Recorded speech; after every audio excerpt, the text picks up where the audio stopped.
नमस्कार बच्चों। कहते हैं कि जिंदगी में रोकर मुस्कुराने का मजा ही कुछ और है और जिंदगी में कुछ खोकर पाने का मजा ही कुछ और है बच्चों। और कहते हैं कि जिंदगी में हार और जीत तो लगी रहती है, लेकिन मेरे दोस्त हार के जीतने का मजा ही कुछ और है। जी हाँ बच्चों, आपके लिए लाए हैं इस वीडियो के माध्यम से पिछले साल जो एग्जाम हुआ आकांक्षा का 2023 में, उसका फिजिक्स का ये क्वेश्चन पेपर है जो कि इंजीनियरिंग और आपका मेडिकल दोनों के लिए कॉमन सा है। इसमें हम वही प्रैक्टिस करने वाले हैं। तो चलिए देखते हैं। जल्दी से आप मेरे साथ बने रहिए और इस वीडियो को लास्ट तक देख लीजिएगा। इसको देखने के बाद आपके अंदर ऊर्जा का भाई एकदम ऊर्जा ओतप्रोत हो जाएगी। बहुत ही बढ़िया से एकदम जबरदस्त कॉन्फिडेंस आपका बिल्डअप होगा और लगेगा कि हम एग्जाम में बहुत ही बढ़िया परफॉर्मेंस करके आएंगे ही आएंगे। तो चलिए शुरू करते हैं। The image formed by a concave mirror, है ना, कॉनकेव मिरर के द्वारा जो इमेज फॉर्म किया जाता है वो हमेशा क्या होता है, रियल होता है। हम थोड़ा जल्दी चलेंगे इसमें बच्चों, क्योंकि आपके पास अब समय बिल्कुल बहुत कम बचा हुआ है। बस मेरे साथ साथ जल्दी जल्दी रिवाइज करते चलिएगा। क्विक रिवीजन इसमें थोड़ा एक्सप्लेन कम करने की कोशिश करेंगे हम, राइट। तो चलिए क्वेश्चन नंबर 2 देखते हैं। The refractive index of medium NM, ये आपको पता होगा कि इसका CY भी आंसर होता है, 2 नंबर हो जाएगा। अगला है ये तीसरा क्वेश्चन भी, आपने जो इसके पहले आपको पहला दूसरा तीसरा सेट कराया गया है फिजिक्स का, उनमें से ये कहीं ना कहीं किसी ना किसी क्वेश्चन में किसी ना किसी में आया हुआ क्वेश्चन है। तो देखिए F=R/2। अब आपको बहुत सारे बच्चे क्वेश्चन पूछते हैं कि सर क्या ये वाला क्वेश्चन आएगा, क्या ये वाला आएगा। तो उनको ये पेपर देखने के बाद काफी आभास हो जाएगा कि क्या होने वाला है कल के एग्जाम में। देखिए 4th नंबर क्वेश्चन, इसमें कुछ डिफरेंट क्वेश्चन भी है, कुछ मिलने वाले भी हैं। Relation between distance u, image distance v, और जो है ये ऑब्जेक्ट की डिस्टेंस है u और image distance v and focal length f के बीच में लेंस फार्मूला की बात करें तो लेंस फार्मूला होता है 1/f=1/v-1/u, ऑप्शन नंबर 2। आगे देखिए 4 के बाद 5 नंबर क्वेश्चन बच्चों। A light ray travelling obliquely from a denser medium to a rarer medium bends, right. तो देखिए जब डेंसर से रेयरर में जाएगी, यानी ये सघन होता है, हिंदी में बोलते हैं सघन और इसको बोलते हैं विरल, है ना। तो सघन से जब विरल में जाएगी तो ये क्या हो जाती है, अपने रास्ते से दूर हट जाती है। तो क्या होगा, दूर हट जाएगी अवे फ्रॉम नॉर्मल, है ना, अवे फ्रॉम नॉर्मल, ये आपका पहला सही हो जाएगा। आगे बढ़िए। 6 नंबर का क्वेश्चन है, mirror used as rear view mirror. ये देखिए आपका क्लास 10 बोर्ड में भी क्वेश्चन पूछा जाने वाला है और पूछा गया भी है। और देखिए तो इसका सही आंसर क्या हो जाएगा, आपका उत्तल दर्पण का यूज होता है रेयर व्यू मिरर में। आगे देखिए अगला क्वेश्चन है, देखिए a spherical mirror and a thin spherical lens है focal length -15 centimeter, the mirror and lens likely to be, right. तो एक थिन स्फेरिकल लेंस है और एक स्फेरिकल मिरर है जिसकी फोकल लेंथ आपको F=-15 सेंटीमीटर दी हुई है। तो आपसे पूछ रहा है कि ये जो लेंस होगा और मिरर होगा वो कैसा होगा, है ना। तो ध्यान देना, जब फोकल लेंथ आपकी दी हुई है वो दोनों क्या है, F जो है नेगेटिव है दोनों के लिए, यानी जो लेंस है और दर्पण दोनों की फोकल लेंथ भाई नेगेटिव है। तो आपको पता होगा नेगेटिव फोकल लेंथ किसकी होती है, तो हमारा जो अवतल लेंस होता है उसकी फोकल डिस्टेंस नेगेटिव। लेकिन अगर अवतल दर्पण की बात करिएगा तो यह देखिए जो हमारा अवतल दर्पण होता है उसका भी जो फोकस होता है वो भी आपका क्या होता है, नेगेटिव होता है, राइट। जो फोकल डिस्टेंस यही आपका एफ होता है, ये आपका ये भी नेगेटिव होता है। इसका मतलब कि दोनों जो आपके लेंस हों या फिर मिरर हों वो कैसे होंगे आपके, वो दोनों ही आपके क्या होंगे, लाइकली टू बी ये क्या होने चाहिए, अवतल होने चाहिए, राइट। यानी कि आपका क्या सही हो जाएगा, ये कॉनकेव हो जाएगा, ऑप्शन नंबर 1 आपका सही हो जाएगा। चलिए आगे देखते हैं। क्वेश्चन नंबर 8 है, the resistance of a conducting wire is inversely proportional. ये क्वेश्चन आप पीछे किए हुए हैं, ये क्रॉस सेक्शनल एरिया के होता है। आपको बता दें R is directly proportional to L by A, यानी कि डायरेक्टली प्रोपोर्शनल एल के लेकिन inversely proportional to cross sectional area, या फिर इसको मोटाई कहते हैं। आगे बढ़िए, देखिए अगले क्वेश्चन पे 9 नंबर का क्वेश्चन है, कम समय में जल्दी से रिवाइज करिए। At the time of short circuit क्या हो जाता है, the current in the circuit will increase heavily, right. बहुत तेजी से धारा का मान बढ़ जाता है। 10 नंबर क्वेश्चन बच्चों, direction of induced current in a circuit is given by, तो जो फ्लेमिंग का दाहिने हाथ का रूल होता है यानी फ्लेमिंग राइट हैंड रूल, इसके द्वारा दिया जाता है इंड्यूस्ड करंट की डायरेक्शन। आगे बढ़ते हैं 11 नंबर क्वेश्चन है, rectangular coil copper wire is rotated in a magnetic field, the direction of the induced current changes one in each, है ना, वंस इन ईच, तो प्रत्येक आधे चक्कर के यानी कि हाफ रिवोल्यूशन के बाद में उसकी डायरेक्शन क्या हो जाती है, चेंज हो जाती है, जो इंड्यूस करंट होती है। अगला question 12 number, the magnetic field inside a long straight solenoid, तो ये देखिए जो आपका लॉन्ग स्ट्रेट सोलेनॉइड होता है, ये हमने आपको बताया था, इसके भीतर में जो चुंबकीय क्षेत्र रेखाएं होती हैं वो कैसी होती है, समांतर, इसलिए जो चुंबकीय क्षेत्र होता है इसके अंदर में अगर कहेगा तो समान होता है, लेकिन बाहर में समान नहीं होगा, अलग अलग होता है हर पॉइंट पे। तो जब समान होगा इसका मतलब है the magnetic field inside a long straight, तो देखिए कहीं पे समान लिखा हुआ है, सेम एट ऑल पॉइंट्स, ये यहाँ पे लिखा हुआ है ना, same at the all point, option number 4 आपका सही हो जाएगा। तो चलिए अगले क्वेश्चन पे देखते हैं बच्चों, यहाँ 13 नंबर का है, the magnetic effect of electric current was discovered by, तो किसके द्वारा दिया गया था, हैंस क्रिश्चियन ऑर्स्टेड, जिसमें इसे शॉर्ट फॉर्म में लिखा हुआ है ऑर्स्टेड, ये आपका है। तो मैग्नेटिक इफेक्ट जो बताया था, किसने बताया था, डिस्कवर किया था हैंस क्रिश्चियन ऑर्स्टेड। अगला क्वेश्चन देखिए, ऐसे भी जो फैक्टफुल क्वेश्चन है वो आए अभी तक वैसे ही क्वेश्चन है, और ये न्यूमेरिकल तो भाई आपको करवाया गया है, सीधे आपको पता है v is directly proportional to i, तो यहाँ पे v जैसे i जैसे बदलेगा वैसे v बदलेगा, जैसे v बदलेगा वैसे i होगा, है ना। कह रहा है कि 4 एम्पियर, ये i आपका 4 एम्पियर है, और आपको कह रहा है कि टर्मिनल के बीच में 60 वोल्ट, ये देखिए v का मान कितना है 60, हीटर कितनी धारा खींचेगा, है ना, i का मान आपको निकालना है, जब विभवांतर कितना बढ़ गया 120, 60 से 120 हुआ, यानी कि 2 गुना बढ़ा, तो धारा आपका कितना हो जाएगा, 4 दूनी 8 एम्पियर हो जाएगी, 8 एम्पियर आपका सही हो जाएगा। ध्यान देना कभी कभी यहाँ पे 180 वोल्ट लिख देगा, तो यहाँ मतलब कि रट के मत जाना, क्योंकि थोड़ा बहुत नॉर्मल चेंज कर देता है ना। तो ये जो बच्चा लगाया हुआ है वो भाई रटने वाला ही है, उसको भी बताया गया था लेकिन वो यहाँ ध्यान नहीं दिया, तो आप जल्दबाजी में ये गलती मत कीजिएगा, सही आंसर 1 नंबर 8 एम्पियर हो जाएगा। आगे देखिए, to calculate the current in the resistor, so V equal to I R वाला जो फॉर्मूला होता है जिसे ओम्स लॉ कहते हैं, इसी से I equal to V by R आपका कैलकुलेट हो जाता है, यानी कि ओम्स लॉ आपका सही हो जाएगा। 16 नंबर देखिए, 100 joule of the heat produce, देखिए 4 ओम रेजिस्टेंस ये आपका R दिया हुआ है, और 100 जूल ये H का मान दिया हुआ है, और T बराबर प्रति सेकंड यानी T बराबर 1, ये क्वेश्चन करवाया गया है। H equal to V square upon R, और इंटू में T लगा दीजिए, T बराबर 1 है तो V स्क्वायर अपॉन आर बन जाएगा, V square equal to H into R, यानी कि देखिए 4 और 100 करिएगा तो 400 आएगा, तो V इक्वल टू कितना आ गया 20 वोल्ट आ जाएगा, सही हो जाएगा कौन सा 3 नंबर। आगे बढ़िए 16 के बाद 17, मैग्नेटिक फील्ड लाइंस जो होती हैं वो क्या होती हैं, कभी एक दूसरे को इंटरसेक्ट नहीं करती हैं, so never intersect each other will be correct.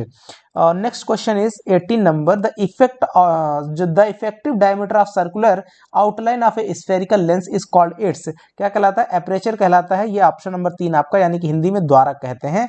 ये क्वेश्चन भी आपको मॉडल क्वेश्चन पेपर में करवाया गया है। 19 नंबर क्वेश्चन बच्चों की, most of the source of energy we use represent stored solar energy, which of the following is not ultimately derived from the sun's energy, तो ज्यादातर जो कह रहा है क्वेश्चन की, ज्यादातर हम लोग जो ऊर्जा उपयोग करते हैं वो सूर्य ऊर्जा से ही उसी का रूप होता है ना, और लेकिन इसमें से कौन सा है जो कि सूर्य ऊर्जा के द्वारा डेराइव नहीं, यानी कि उसके द्वारा व्युत्पन्न नहीं है, तो सही आंसर क्या है, न्यूक्लियर एनर्जी आपका सूर्य के द्वारा डेराइव, यानी कि उसके द्वारा व्युत्पन्न नहीं होती है, बाकी सब कहीं ना कहीं सूर्य का रोल उसमें रहता है। आगे देखिए 20 नंबर का क्वेश्चन डियर, यहाँ कह रहा है 2 चालक के तार जिनके पदार्थ लंबाई तथा व्यास समान, ये क्वेश्चन भी आपको बताया गया है, राइट। विद्युत परिपथ में पहले श्रेणी क्रम में और फिर समांतर क्रम में 2 तार हैं आपके, पदार्थ लंबाई सब कुछ सेम है, इनका रेजिस्टेंस भी क्या हो जाएगा, सेम हो जाएगा, क्योंकि सारी बातें सेम है। इसने कहा एक बार, इसने क्या कर दिया, इसने एक बार समांतर क्रम में लगा दिया, राइट, और विभवांतर के आर पार संयुक्त के श्रेणी क्रम में, फिर समांतर क्रम, पहले सीरीज में जोड़ा फिर समांतर क्रम में जोड़ा, तो जब सीरीज में जोड़ेगा तो इसका रेजिस्टेंस टोटल कितना हो जाएगा 2R, और ये पहला ही क्वेश्चन, जब इसने क्या किया समांतर में जोड़ा तो 1/r प्लस 1/r, यानी कि 2/r हो गया, क्वेश्चन नंबर 2। अब इसने क्या किया, इसको किसका किसका अनुपात, ये कह रहा है कि पहले वाले के साथ दूसरे का अनुपात, यानी कि 1/2, यहाँ 1/2 मत लिखिएगा, ये भाग दे देना है, सो 2R बटे में 2/r, ये हो जाएगा आपका, तो यहाँ उल्टा लिखा गया, यस उल्टा लिखा गया, ये r/2 हो जाएगा, राइट। क्यों हो जाएगा, ये आपका टोटल 1/r डैश है, तो r डैश बराबर आपका 2/r का जो है r/2 हो जाएगा, यहाँ लिख लीजिएगा r/2, राइट। तो ये 2 ऊपर में चल जाएगा, बराबर हो जाएगा 4r/r, r से r कट जाएगा, 4 और अनुपात का 1 आ जाएगा। ये आपको बताया गया है सॉल्व करके भी, तो आप इसको ध्यान रखिएगा। आप मैंने वहां बताया था शायद कि इसको आप कंसीडर कर लीजिएगा, 1 ओम कर लीजिएगा, है ना, या फिर 2 ओम करके भी एज्यूम कर सकते हो, कोई दिक्कत वाली बात नहीं है। यहाँ पर इसने बोल ही दिया है तो आप यहाँ पे आर भी ले सकते हो। चलिए देखिए अगला 21 नंबर का question, which of the following terms does not represent electric power in the electric circuit, है ना। तो जो इलेक्ट्रिक सर्किट में जो पावर होता है, ध्यान देना, मैं आपको बता रहा हूँ। P इक्वल टू फॉर्मूला क्या होता है, W equal to W/T, P equal to W/T, ये फॉर्मूला होता है। और हमको पता है क्या, W इक्वल टू VQ होता है, क्या होता है, VQ। तो यहाँ से रख देंगे इसकी वैल्यू, तो क्या हो जाएगा, VQ और बटे में T, या फिर आपका P इक्वल टू VQ और बाई में T हो जाएगा, राइट। और चूंकि Q इक्वल टू आपका I इंटू T होता है, तो T इक्वल टू क्या हो जाएगा, Q/I। ये वैल्यू यहाँ पे फिर सब्स्टिट्यूट कर दीजिएगा, तो क्या मिल जाएगा, P equal to VQ upon Q into 1/I, right. ये Q से Q कट जाएगा, ये I ऊपर चल जाएगा, तो V इंटू I हो जाएगा। तो एक तो वैल्यू हो गई P इक्वल टू VI, एक इक्वेशन मिल गया, यानी कि ये वाला सही होता है। और कौन सा नहीं है पूछ रहा है ना, तो नहीं निकालना है, तो देखिए और क्या, इसी में आपको क्या रख देना है, V इक्वल टू IR होता है, ये वैल्यू इसमें रख दीजिए, तो क्या मिल जाएगा, P इक्वल टू I²R बन जाएगा। ये दूसरा इक्वेशन, यानी कि ये वाला भी होता है, पहला वाला। अब इसी में I इक्वल टू क्या होता है V/R, तो इसका वैल्यू जैसे ही यहाँ पर रखिएगा, तो P इक्वल टू क्या मिल जाएगा, V² अपॉन R, ये आपका मिल जाएगा। तो जो कि V² अपॉन R चौथे में होता है, और यही दूसरा वाला नहीं होता, इसलिए आपका option number 2 will be correct. चलिए आगे बढ़ते हैं अगले क्वेश्चन की तरफ। 22 देखिए, the image formed by a concave mirror is observed to virtual erect and larger than the object, right?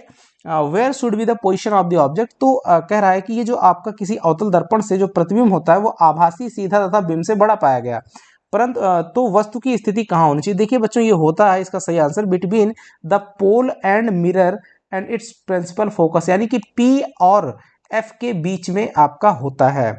चलिए अगले क्वेश्चन पे देखते हैं, 23 वाला, no matter how far you stand from a mirror, your image appears erect, the mirror is likely to be। अब जरा ध्यान देना, ये क्वेश्चन वही क्वेश्चन है जो आपको मॉडल पेपर में मैंने बताया था, और उस मॉडल क्वेश्चन पेपर में ये वाला क्वेश्चन गलत था। ये चीज सही थी, क्वेश्चन सही था, ऑप्शन गलत था डियर। यहाँ पे इसका सही आंसर होगा इधर प्लेन और कॉन्वेक्स। मैंने वहां बताया भी था सही करके, यहाँ पे क्या लिखा था, कॉनकेव लिख दिया गया था इसकी जगह पे, राइट। ये सही लिखा हुआ है यहाँ पे, ये पेपर में है, इसको चेक किया गया है, ये सही है। वो मॉडल पेपर में गलत छपा था, है ना। तो सही आंसर हो जाएगा या तो समतल अथवा उत्तल, ये मैंने आपको वहां पे बताया था। अगर बताया था तो आप कमेंट करके जरूर बताइएगा, सर बताया गया था कि नहीं बताया गया था। जो पढ़े होंगे बच्चे, उनको जरूर पता होगा कि वहाँ इसका जिक्र किया गया और मैंने इसको बताया था वहां पे। फिलहाल 24 नंबर देख लीजिए, अ rotating device which converts electrical energy, है ना, टू मैकेनिकल एनर्जी, है ना। तो ये कह रहा है कि जो यांत्रिक विद्युत ऊर्जा को क्या कर दे रहा है, मैकेनिकल यानी यांत्रिक ऊर्जा में बदलता है, तो वो कौन होता है, इलेक्ट्रिक मोटर होता है, विद्युत मोटर। अगला question 25 number, splitting of white light into components colour is, है ना, into its component colours is called, क्या होते हैं, इसको डिस्पर्शन बोलते हैं, डिस्पर्शन ऑफ लाइट, यानी वर्ण विक्षेपण। आगे देखिए अगला क्वेश्चन है बच्चों, the SI unit of resistivity, ये भी क्वेश्चन आपका मॉडल पेपर में कराया गया है और आया हुआ भी है, देखिए पेपर में भी। तो ओम मीटर इसका सही आंसर होता है बच्चों। रजिस्टिविटी का मात्रक क्या होता है आपका, ohm meter. 27 number question, to induce current in a coil is convenient in most situation to move the coil a magnetic field, the induced current is found to be highest when the direction of motion of the coil is at, है ना। ये जब समकोण में यानी कि 90 degree के angle पर मैग्नेटिक फील्ड के साथ में होती है, तब जो इंड्यूस्ड करंट होता है वो बिल्कुल मैक्सिमम होता है, क्योंकि साइन थीटा उसमें जनरेट होता है, और साइन थीटा मैक्सिमम कब होता है, जब ये थीटा आपका 90 डिग्री होता है तब। चलिए आगे बढ़ते हैं अगले क्वेश्चन पे देखिए, 28 number, the magnetic field lines around the straight conducting wire, एक वायर है आपका इस तरह से सीधा, इसमें कह रहा है अगर करंट जा रही है आई, तो कह रहा है कि इसके चारों तरफ जो मैग्नेटिक फील्ड लाइंस होंगी वो कैसी होंगी, तो आपको पता होना चाहिए कि ये छल्ले में होती हैं, यानी कि एक कॉन्सेंट्रिक सर्कल्स के रूप में ये आपकी बनी रहती हैं बच्चों, इस तरह से। ये आप देख रहे हैं, ये बराबर सेम रेडियस, यानी कि कॉन्सेंट्रिक सर्कल, तो एक जो है कॉन्सेंट्रिक सर्कल, यानी ये देखिए इसी में ऐसे ही इस तरह से इसका फैलाव रहता है, तो जितना भी दूर में रहेगा वो आपका सेंटर सेम रहेगा। हर पॉइंट पे बहुत सारे अलग अलग सेंटर्स के रूप में इस तरह से, जैसे यहाँ पे है छोटा बड़ा, है ना, ये रेंज इसकी दर्शाता है। तो इसका सही आंसर क्या हो जाएगा बच्चों की कॉन्सेंट्रिक सर्कल्स, ऑप्शन नंबर 2 आपका सही हो जाएगा। चलिए आगे बढ़ते हैं अगले क्वेश्चन पे। 29 हाइपरमेट्रोपिया की बात कर रहा है। 29 जो क्वेश्चन है उसको देखिए, है ना। हाइपरमेट्रोपिया यानी दीर्घ दृष्टि दोष जिसको बोलते हैं, यहाँ पे देखिएगा, के प्रयोग द्वारा संशोधित, मतलब ये कैन बी करेक्टेड, मतलब ठीक किया जा सकता है। हाइपरमेट्रोपिया किसके द्वारा ठीक किया जा सकता है? तो जो आपका उत्तल लेंस होता है यानी कॉन्वेक्स लेंस, उसको यूज करके ठीक किया जा सकता है। इसी तरह से अगर निकट दृष्टि दोष होता है तो इसको हम लोग किससे दूर करेंगे, सही करेंगे? तो कॉनकेव लेंस लगा करके सही करते हैं। अगले क्वेश्चन पे बढ़िए, देखिए विच of the following is correct. ये क्वेश्चन आपका बोर्ड एग्जाम में आया हुआ है भाई, और आपको कमेंट करके बताना है कि क्या ये बोर्ड एग्जाम में आपके क्वेश्चन पूछा गया था कि नहीं क्वेश्चन पूछा गया था, है ना, एक बार जरूर बताइएगा। फिलहाल इसका सही सॉल्यूशन देखेंगे। कह रहा है कि इसमें से कौन सा सही नहीं है, जूल है, कूलाम है, बोल्ट है। एक्चुअली क्या होता है, V equal to W upon Q होता है, W अपॉन क्यू होता है। तो यहां से अगर हम W इक्वल टू लिखें तो V इंटू क्यू होता है। तो W का मात्रक यानी कि जूल, जूल बराबर वोल्ट, है ना, वोल्ट और इनटू में कूलाम हो जाएगा। तो यहाँ पे देखिए कूलाम गुणे वोल्ट, यहाँ जूल बराबर कूलाम गुणे, ये आपका लिखा पहला वाला, ये आपका सही हो जाएगा ऑप्शन नंबर 1, राइट। तो ये फॉर्मूला आपका लग गया जो विभवांतर वाला होता है ना, किन्हीं किसी चालक के दो सिरों के बीच में, किसी चालक तार के सिरों के बीच उत्पन्न विभवांतर की बात करता है। तो ये इस फॉर्मूले से दी जाता है, V equal to W by Q. वहां से W इक्वल टू चेंज करिएगा तो ये फॉर्मूला आपको, ये जो यूनिट है, ये मात्रक, ये मिल जाएगा। अगला क्वेश्चन काफी अच्छा है। A piece of wire resistance R, एक तार है जिसका रेजिस्टेंस कितना है बच्चों, मान लीजिए ये है, इसका रेजिस्टेंस है आपका R। आगे कह रहा है is cut into 5 equal parts, तो इसको 5 भाग में काट दो, 2 3 4 और 5। अब जरा देखो पूरा का रेजिस्टेंस R है टोटल A से लेकर के B तक, लेकिन ये A से लेकर के B तक की बात हम कर रहे हैं, यहां से A से B तक ये आपका R हो गया। लेकिन चूंकि आपने पढ़ा है, मैंने ऊपर में बताया कि R is directly proportional to L, यानी कि अगर इसकी पूरी लेंथ कितनी है, L है, राइट, इस तार की पूरी लंबाई L है, तो ये अगर ए बी हो गया, सी डी, ये ई, ये एफ, राइट, इस तरह से हो गया। तो अब आपको बताना है ये कि यहां पर जो इसका ये AC होगा, AC का रेजिस्टेंस कितना होगा जरा बताओ। अब टोटल लेंथ है R, है ना, तो AC की लेंथ कितनी हो जाएगी, जरा ध्यान देना, AC की लेंथ हो जाएगी L बाई 5, राइट। अब चूंकि R जो है L के डायरेक्टली प्रोपोर्शनल होता है, ढंग से समझिएगा, इसलिए जब L जो है आपका क्या हो जाएगा, L बाई 5, तो R भी आपका चेंज होगा सेम रेशियो में, यानी कि R बाई 5 हो जाएगा। और ये हर पार्ट L बाई 5, यानी कि ये रेजिस्टेंस इसका R बाई 5, इसका भी R बाई 5, इसका भी R बाई 5, ये भी R बाई 5 और ये भी R बाई 5। और इसने कहा कि अब इनको क्या किया गया, पैरेलल काटने के बाद जो AC और उसके बाद D है, यहाँ पे CD और DE, है ना, ये सब जो काटा गया पांचों हिस्सा, इसको कैसा जोड़ दिया गया, समांतर क्रम में संयोजित कर दिया गया, है ना। तो क्या करेंगे इसका मतलब, और टोटल रेजिस्टेंस समांतर क्रम का कितना है, R डैश, सो R डैश 1/R डैश बराबर क्या हो जाएगा, 1/R बाई 5, यानी कि 5/R और plus 5/R plus 5/R plus 5/R बनेगा, 1 2 3 4, और प्लस का 5/R, ये क्या बन गया, 25/R हो गया डियर। अब यहां से क्या करेंगे, देखिए 1/R डैश बराबर 25/R, अब ये R से यहाँ क्रॉस मल्टीप्लाई करिएगा तो क्या मिल जाएगा, आपका मिलेगा R बाई R डैश बराबर आपका मिल गया 25। तो आपको आंसर मिल गया, इसका यही पूछ रहा था, R बाई R डैश का मान कितना हो जाएगा, 25, ऑप्शन नंबर 4 ये आपका सही हो जाएगा। बच्चों देख रहे हो ना कैसे क्वेश्चन पूछे जाते हैं, ठीक ठाक लेवल का क्वेश्चन रहता है। आगे बढ़ते हैं क्वेश्चन नंबर 32। देखिए फिर फैक्ट आ गया, the relation between object U, image distance V and the focal length F of a spherical mirror. अब मिरर कह दिया, लेंस नहीं मिरर, ये मिरर फॉर्मूला रहेगा, है ना, दर्पण सूत्र। तो इसमें प्लस रहता है, 1/F equal to 1/U plus 1/V, ये ऑप्शन नंबर 1 आपका सही हो जाएगा। चलिए आगे बढ़ते हैं अगले क्वेश्चन पे। 33 which energy of water is use to produce hydroelectricity, जो पानी से बिजली बनती है यानी पन विद्युत जो होता है, वो जो पानी होता है उसकी कौन सी ऊर्जा का रूप जो है यूज किया जाता है, यानी उसको बिजली विद्युत बनाने में जो पानी से बिजली बनती है, तो पानी का कौन सा एनर्जी का फॉर्म जो है यूज किया जाता है। तो आपको बता दें, पोटेंशियल एनर्जी जिसको पीई बोलते हैं, और काइनेटिक एनर्जी जिसको काइनेटिक के ई शॉर्टकट में लिखते हैं, ये दोनों प्रकार, यानी कि जो बहता हुआ जब पानी रहता है वो टरबाइन पे गिरता है, यानी बह भी रहा है, और बहेगा कब, स्पीड ज्यादा बनेगी जब उसको बांध बना के रोक दिया जाएगा, तब वो उसमें क्या होगी, पोटेंशियल एनर्जी, और जब बहने लगा तो काइनेटिक एनर्जी। तो इन दोनों एनर्जीज का यूज करके आपको हाइड्रो इलेक्ट्रिसिटी फॉर्म की जाती है। तो आपका ध्यान देना, गलती मत करना, ये क्वेश्चन काफी गलत हो सकता है। तो ऑप्शन नंबर 3 आपका सही हो जाएगा, both potential and kinetic energy, right. तो आपका सही 3 नंबर हो जाएगा। अगला 33 के बाद 34, और for diverging lens, diverging lens का मतलब होता है जैसे जो आपका क्या कर रहा हो, फैल रहा हो, राइट। इस तरह से जो चीजें होती हैं वो आपका डाइवर्ज करना होता है। तो डाइवर्ज कौन करता है भाई, डाइवर्ज आपका जो अवतल लेंस होता है ना, तो वो आपका लाइट को क्या करता है, डाइवर्ज करता है। तो अवतल लेंस है ना, अवतल लेंस, तो अवतल लेंस ही हमारा जो है लाइट को डाइवर्ज यानी फैलाता है, फैलाने का काम करेगा। तो इसका मतलब, और अवतल लेंस की जो फोकल डिस्टेंस होती है आपको पता भी होगी कि क्या होती है, नेगेटिव होती है, राइट, ऋणात्मक होती है। तो क्या इसका कह रहा है, डाइवर्जिंग लेंस कौन हो गया, अवतल हो गया।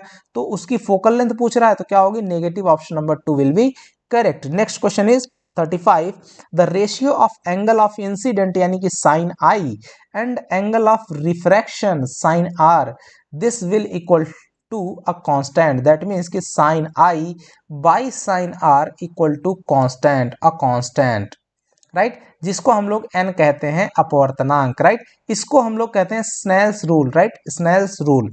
ऑप्शन नंबर 4 आपका सही होगा। 36 क्वेश्चन देखिए बच्चों, rainbow are formed when sunlight reflect through million of rain droplets, ये क्वेश्चन आपका आंसर सही हो जाएगा। अगला क्वेश्चन है 37, twinkling of stars is due to, जो तारे आसमान में चमकते हैं, टिमटिमाते हैं, उसका कारण क्या है। तो किस कारण से, जो एटमॉस्फेरिक रिफ्रैक्शन होता है ऑफ स्टेट लाइट का, है ना, स्टार लाइट का, उसी के कारण। तो आपका ये वाला ऑप्शन 3 हो जाएगा, एटमॉस्फेरिक रिफ्रैक्शन, राइट। आगे देखेंगे, तारों का प्रकाश का वायुमंडलीय अपवर्तन होता है, उसी के कारण होता है। 38 number, the device use to detect the presence of electric current in a circuit is, ये क्वेश्चन भी आपके बोर्ड एग्जाम में आया हुआ है, पिछली साल के बोर्ड एग्जाम में आया हुआ है। सोचिए, पिछले साल का बोर्ड एग्जाम में भी ये पूछा गया था, और उसी साल के जैक के आकांक्षा के एग्जाम में भी पूछा गया है। तो आप अपना जो क्वेश्चन पेपर है फिजिक्स वाला, उसको भी देख लीजिएगा, हो सकता है कि उसमें से एक आध क्वेश्चन जरूर देखने को मिल जाए, ज्यादा नहीं उम्मीद मत करिएगा, एक आध की बात कर रहे हैं, मिल भी सकता है नहीं भी, लेकिन चांस बनता है एक आध तो आ जाए, जैसा आपका 38 में आ गया है। ये मैं बता रहा हूं क्योंकि मैंने देखा भी, मैं पढ़ाता हूं, सीधी सी बात है। आगे देखिए, किसी परिपथ में विद्युत धारा की उपस्थिति का पता लगाने किस युक्ति का प्रयोग करते हैं ना, कौन सी युक्ति का यूज करते हैं। तो आपका जो ये देखिए गलत लगाया हुआ है बच्चा, इसमें आपको बता दें, एमीटर भी धारा के लिए यूज होता है, गैल्वेनोमीटर भी यूज होता है, लेकिन बच्चे बड़े कंफ्यूज रहते हैं कि कौन सा सही है और किसका काम क्या है। तो बच्चों आपको बता दूं, एमीटर का काम ये होता है, किसी भी सर्किट में, मान लीजिए ये आपकी कोई सर्किट है ना, तो इसमें कितनी धारा बह रही है, इस धारा आई का मान ज्ञात करता है कौन, एमीटर बताता है कि 2 एम्पियर, 4 एम्पियर, 50 एम्पियर जो भी है, वो इस सर्किट का में कितनी धारा बह रही है, उस धारा के मान को कैलकुलेट करके बताएगा। लेकिन अगर आपको पता करना है इस सर्किट में धारा बह रही है कि नहीं, मतलब धारा के फ्लो को पता करे कि ये बह रही है या फिर नहीं बह रही है, तो उसको सिर्फ संसूचित करने के लिए यूज होता है गैल्वेनोमीटर। सिर्फ इसका जो सुई होता है गैल्वेनोमीटर का, वो क्या करता है, डिफ्लेक्ट करता है, हिलेगा। अगर लाइट रहेगी तो वो सिर्फ ऐसे हल्का हल्का ही हिलेगा, मूव करेगा, लेकिन जब लाइट नहीं रहेगी तो उसमें कोई मूवमेंट यानी डिफ्लेक्शन नहीं होगा। किसकी, जो निडल रहेगी गैल्वेनोमीटर की, उसमें कोई डिफ्लेक्शन नहीं होगा। तो ये आपका दोनों का काम होता है, और इसने बताया है अगर डिफ्लेक्ट होगी तो पक्का उस सर्किट में क्या है, करंट है। तो यहाँ पे कह रहा है धारा की उपस्थिति का पता लगाने के लिए, तो पता लगाने के किसका यूज करते हैं बच्चों, गैल्वेनोमीटर का यूज करते हैं। एमीटर बिल्कुल मत मारिएगा, क्योंकि एमीटर ज्यादा आपके दिमाग में रहता है, तो हम लोग जो है वही लगा के चलाते हैं, लेकिन दोनों का बेसिक डिफरेंस जो है देख लीजिएगा। 39 जो है, as the current through a wire increases the potential different across the wire, है ना। क्या कह रहा है इसने कि जो करंट है, करंट जो है वो क्या कह रही है, वायर क्या इंक्रीज कर रहा है, क्या इंक्रीज किया, आई। चूंकि V is directly proportional to I according to Ohm's law, तो I कह रहा है इसने कि I बढ़ा, क्या बढ़ा, I बढ़ा। जब I बढ़ेगा तो पक्का V भी क्या बढ़ेगा, बनेगा, बढ़ेगा। क्यों, क्योंकि वो डायरेक्टली है प्रोपोर्शनल, तो I बढ़ेगा तो बढ़ेगा V भी, और अगर I घटेगा तो V भी घटेगा। सो यहाँ पे क्या लिखा जाएगा, वायर इंक्रीज आई, तो यहाँ पे जो हमारा पोटेंशियल डिफरेंस है यानी कि V, वो भी क्या होगा, इंक्रीज लीनियरली, राइट। तो option number 2 will be correct. So last question है बच्चों, और ये क्वेश्चन का आंसर आपको बताना है, बिल्कुल हल्का क्वेश्चन है, राइट। तो ये क्वेश्चन भी आपका मॉडल क्वेश्चन पेपर में करवाया जा चुका है। जल्दी से इसका आंसर कमेंट बॉक्स में कमेंट करके हमको जरूर बताइएगा। अगर आप यहाँ तक देखे हो वीडियो, मेहनत किए हो, तभी हमको लगेगा कि मेरी मेहनत जो है सफल हुई। जब आप मेहनत करिएगा तो बताइएगा इसका कमेंट बॉक्स में कमेंट करके इसका सही आंसर क्या है डियर, तो आपको ये बताना है। तो ठीक है बच्चों, आपके एग्जाम के लिए आपको अग्रिम बधाई एवं शुभकामनाएं। इसी के साथ मैं अपनी बात को समाप्त करता हूं। जय हिंद बच्चों।